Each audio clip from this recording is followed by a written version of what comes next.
I don't know what to say about the Los Angeles Chargers at this point. This feels like a low point, and I think that when you see the reaction from Brandon Staley after the game, it kinda does feel like it's just trending in a bad direction. I don't know if people watched the press conference that he had, but he was frustrated, short, clearly, a little snippy with some of the questions, and I understand some of his thoughts in that press conference when he said in kind of response to questions about the state of the defense and the quality of the defense that he's happy, he's confident in him calling it, he's confident with the game plan. The defense isn't the reason we lost today. It's kind of a consistent theme. Sorta, Yeah. right? Like sorta. If you watch that game and you're trying to tell yourself a story about it, you can say, well, Keenan Allen drops 2 potential touchdowns. Yes. Austin Eckler fumbles inside the 10. If Quentin Johnson catches that ball on the last drive, potentially win that game. At the same time, the Packers had 6 completions of 20+ yards today, which was tied for the most of any team in the league this week. They had 26 all year coming into this game, which was 20th in the NFL. Over the past years, the Chargers are tied for the highest explosive play rate allowed in the league. With a defensive-minded head coach, that they have spent a ton of resources on that defense. And Jordan Love today had the 4th highest EPA per dropback of any quarterback in the NFL. So yeah, if Austin Eckler doesn't fumble that ball, maybe you win. If Keenan Allen doesn't drop both those potential touchdowns, maybe you win. If Quentin Johnson catches that ball, maybe you win. But at the same time, it's not like the defense played great against the Packers offense that has had its struggle so far this year. And also all the guys you're mentioning too. It's like, all right, Keenan Allen, who we all love. All right, but it's one of their big name players. Quentin Johnson, their first round pick, dropping the ball. Like it's these guys that they heavily invested in. Asante Samuel with the DPI and 3rd and 20.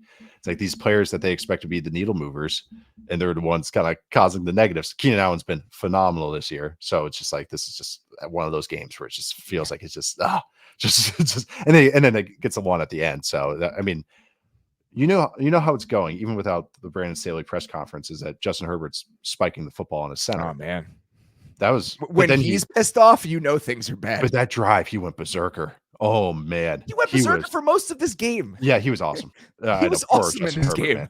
It's like a top tier actor in a bad movie. Like I don't want to keep doing this where we do the like Justin Herbert is great and the coaching and the defense are bad. But this was another one of those games where Justin Herbert was great and he was let down by a lot of things happening around him. Oh, I know. Drops to, it's just right there. The center's not snapping the ball. Like, even the touchdown to Dobbs for the Packers to take the lead after Herbert went berserker on the drive before to take the lead. Their Chargers defenders are scrambling to get lined up. At that moment, it's like, come on, guys. I think the Packers went quick out of the huddle, but still, like, get aligned. Like, this is a big moment. So, I mean, that just doesn't help. Poor tackling from the Chargers. So much poor tackling. So much poor tackling. The end around Reed, there's a terrible angle by Asante Samuel. The linebackers were lost. There was a huge connection to Dontavian Wicks where I think it was Michael Davis missed the tackle. The Tucker Kraft play down the right sideline is just an embarrassing effort by Kenneth Murray on that play. It's just, again, consistent issues and a ton more. I think 3 or 4 3rd and long conversions again in this game. Musgrave on a 3rd and 11. They had a 3rd and 20 pass interference by Asante Samuel. Beating Derwin James one-on-one. Exactly. I mean, just those are the sorts of things where your stars not playing like stars, being undisciplined in huge moments, and just giving up chunk play after chunk play. And you can say, and I understand how Brandon Staley gets to this moment where, down to down, we actually played pretty well on defense today. It's like, well, yeah, but if you give up 5 explosive plays that lose you the game, who gives a shit? Right. You got to stop him in 2 minutes. Like that's part of the game too. Oh man, the all that Jane Reed, like the end arounds, it felt like a lot of the run game. They were just abusing the linebackers. Yeah, like it's funny in my notes. I wrote Vikings linebackers because I think of Kendricks. I think it was a slip. It was slip there. But it was just that's what they're doing. They're just attacking them, getting them running each way, wrong ways, hesitating, attacking downhill when it should be going horizontal. It's just, I don't know. It's just not good ball. And they're like, Herbert's thrown to something named Stone Smart. He's one of the best players today in offense. I know. Yeah, actually, was decent. His background's really interesting. Can't wait to ask Dane about him. It's my favorite game to play on Prospects and Pros. Hey, Dane, what about this guy? But actually, the Packers offense has shown a lot more consistency, and Love's really whipping that ball in there and having stepping up in big moments. So I'm feeling okay about them. And it's just funny how these teams feel and how much it can flip in just a few weeks about how I feel about each of these teams, like drastically. It was unfortunate to watch Jaden Reed in this game and see what he's providing the Packers offense and just the amount of juice that he has, and Yeah. contrast that with what the Quentin Johnson experience has been so far this year. I mean, you look at where he was drafted and even the guys drafted immediately after him. We've Zay had Flowers. Zay Flowers, Jordan Addison, what Penny Dell did in this game, did this week and has done this Yep. season. Just so many different guys who could give more to the Chargers than Quentin Johnston has. And some of this is just him being a little bit miscast in what they're asking him to do right now. Yes. This is a perfect example. There was a stretch in the, I think it was in the third quarter. Packers throw a little smoke to Jaden Reed, makes the guy miss in space, gains like 10 to 12 yards. It's a nice play. Later in that quarter, Chargers do the same thing to Quentin Johnston, does the same thing. That should be how they use him. Yeah. They should use him like the Packers use Jaden Reed. Yeah. Unfortunately, after losing Mike Williams, they've had to put him in this role that does not suit him. He is not a downfield receiver. But at the same time, if you're going to draft a guy in the 20s that you can only use as a gadgety yak guy, that's a concern. Like in this day and age, with the amount of receivers and the types of receivers who are available and what they can give you, like Jordan Addison and Zay Flowers today are usable full-time receivers in an NFL offense. Jaden Reed has done more than Quentin Johnston has so far. And you combine that with the Kenneth Murray experience that we've all been going through. And it's just such a reminder that on top of whatever shortcomings they've had in constructing the defense or defensive game plans, whatever you want to say, right? Like whatever the reasons for the defense falling short have been, there have been some real failings with high level moves in the draft by this front office in recent years. Yeah. And those consistently are showing up when this team falls short. Draft and free agency. I mean, JC Jackson, it's like they don't understand the system they have. I mean, just look at the JC Jackson one's the huge one, but just what is this, year 3 with Staley? And you know what defense he's in. Okay, you know this is his preferred scheme, even if he does like change some things week to week. The personnel, there has to be some like understanding of what guys you need to get, which ingredients the coach needs to work with and cook with. And I think that's what it's been very frustrating with kind of like that's kind of been kind of pushed aside at times. It's like you brought up just the draft picks, but it's just a misunderstanding of what they are. And that's on the personnel side.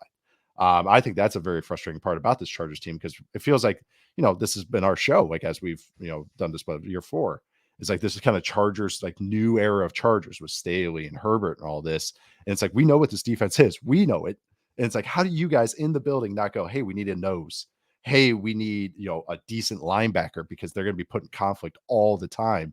Hey, we need, like, you need those things. How are you not investing in that? You're signing JC Jackson, who's just a man corner in a Patriots system, which is like always the scariest ask or signing. It's like all these alarm bells, they just push through and ignored. It's Chernobyl.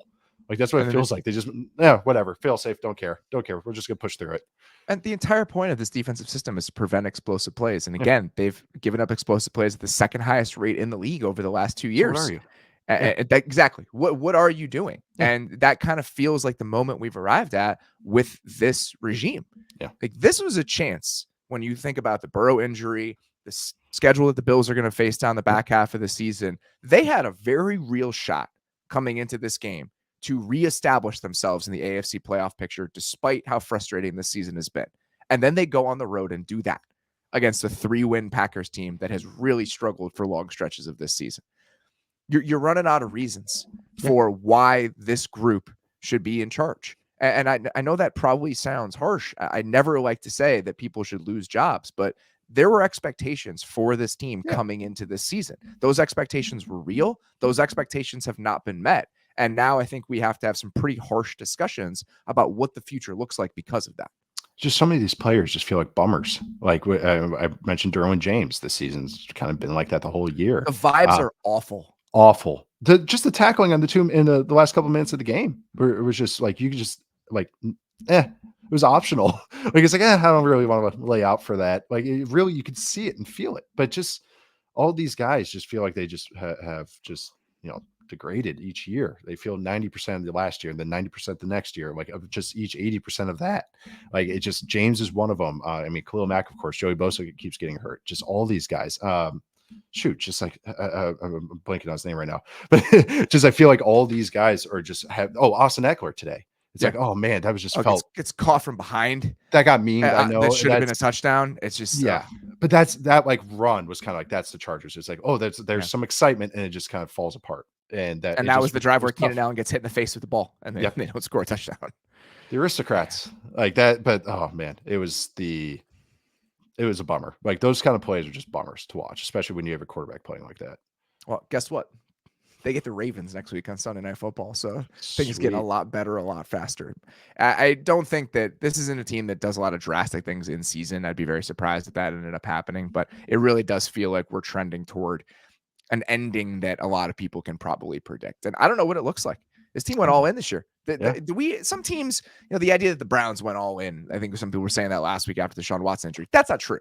Like the Browns haven't shifted a ton of money around for a lot of contracts. They restructured Deshaun Watson's contract, but for the most part, the Browns are financially somewhat healthy moving forward. The Chargers are not.